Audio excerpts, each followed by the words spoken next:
Prophecy is part of our history, but in many past prophecies, only vague times were described, and 2022 was never mentioned. But today, I'm going to tell you a prophecy that clearly mentions the year 2022, not only the prophecy but also a much bigger story behind it, which is every one of us can make our own prophecy. This 2022 prophecy came from a 30 years ago Japanese TV show called Wonder Zone. In the show, a Japanese hostess Ahito was hypnotized, and the hypnotist told Ai that you would go to 30 years later. The show aired in 1992, and 30 years later is exactly 2022. What did she see?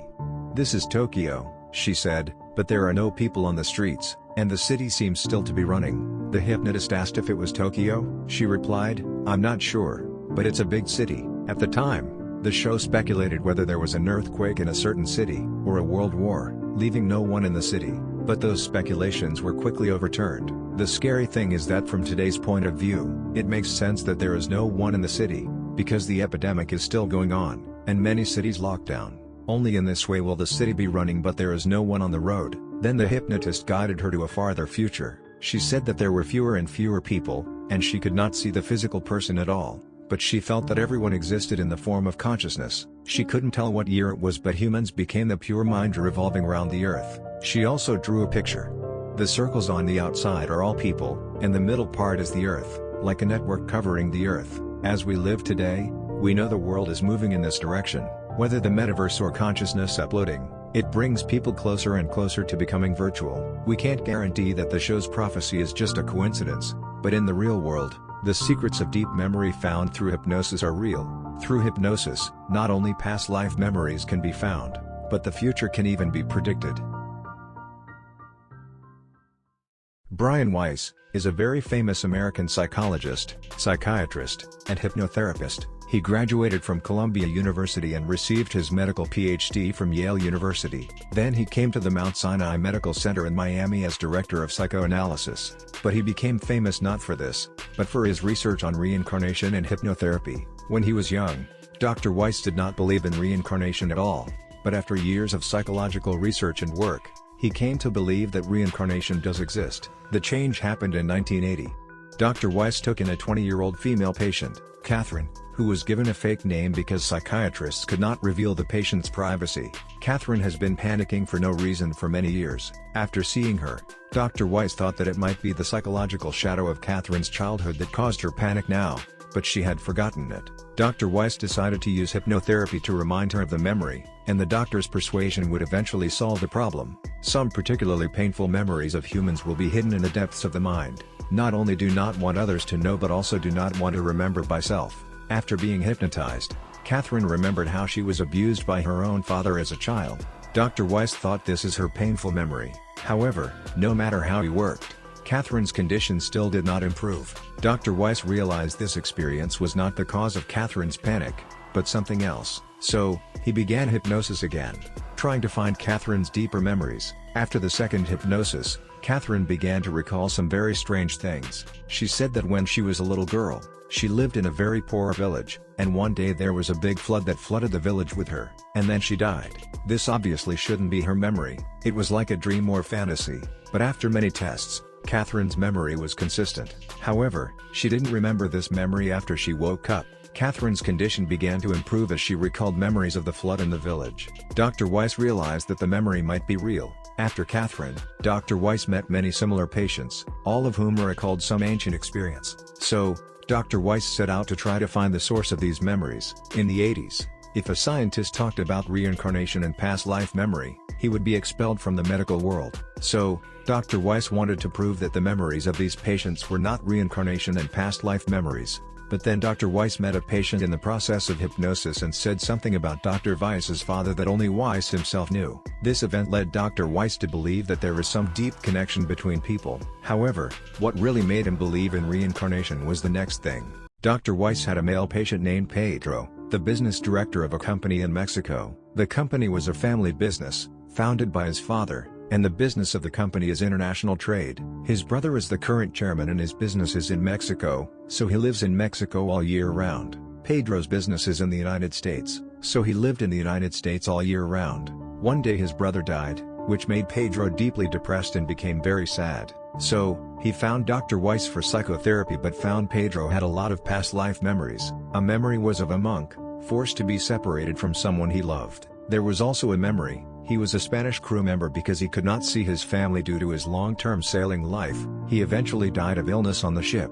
Therefore, Pedro experienced the pain of parting with his lover for many reasons several lifetimes. Dr. Weiss believed that the reason for his current psychological stress is his past life experience. The death of Pedro's brother was the last thing that crushed him. Pedro also has two very special memories. One is when he saw that he was a Mongolian living in a tribe. He saw an old lady with white feathers in her hands, standing in front of him and saying to him, "Hurry up," holding her hand, not holding the old lady's hand, but the hand of someone next to him. But that person Pedro couldn't see clearly. One day he came back from hunting and found that the village was attacked and everyone was killed. This memory ends here.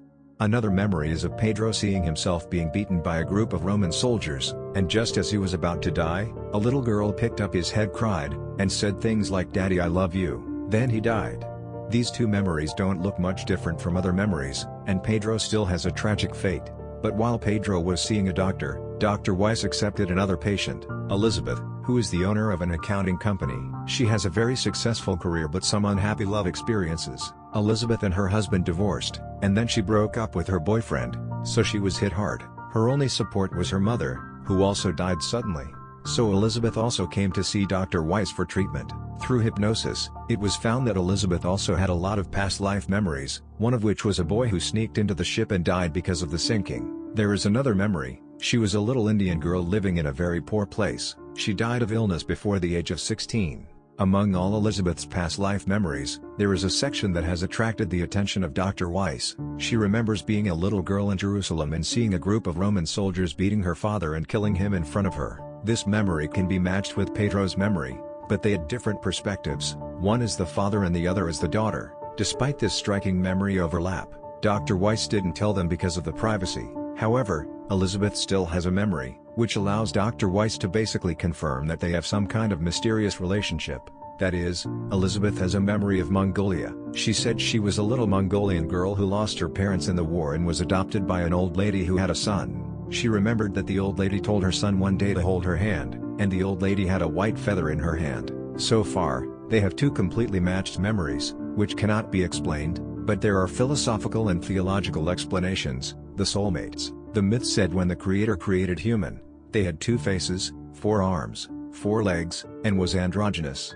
Because the Creator fears the power of humans, he divided humans into 2 parts. Therefore, the greatest meaning of our life is to find the other half. When we find our soulmates, we become complete souls. Since we've never seen the other half, it's impossible to tell by appearance, and the only way is telepathy. No matter how far apart they are, they will be telepathically attracted to each other and will meet once or twice in their lifetime.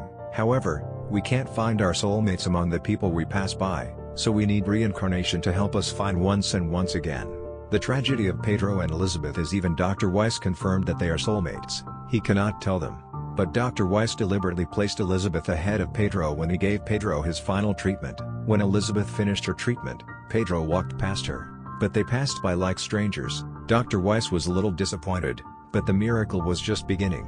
Pedro returned to Mexico, and a few years later back to the United States, where he met Elizabeth at the airport. They felt familiar with each other and they were on the same flight, so they got to know each other after talking.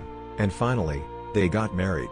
Dr. Weiss suddenly discovered that during a follow-up visit. From then on, Dr. Weiss began to delve into reincarnation and past life memory. Soulmates like Pedro and Elizabeth aren't the only ones in Dr. Weiss's research. After much research, Dr. Weiss found that people not only have memories of past lives but also memories of future lives. If time is a ring, no matter where you stand, the future and the past are all your memories. They are one thing. The closest past is just now, and the farthest future is just now too. These afterlife memories are likely to be the source of our déjà vu and pre-vision dreams. Almost everyone has had the experience of pre-vision dreams. From the perspective of reincarnation, pre-vision dreams are your memories, but you have forgotten them. So, we can predict the future by mining memory. It can be seen from these few cases that each of us has the ability to predict the future because that is our memory. At least we can predict our own future. Dr. Weiss believes that dreams are fragments of past and future memories that we don't suddenly realize until one day when we experience them again.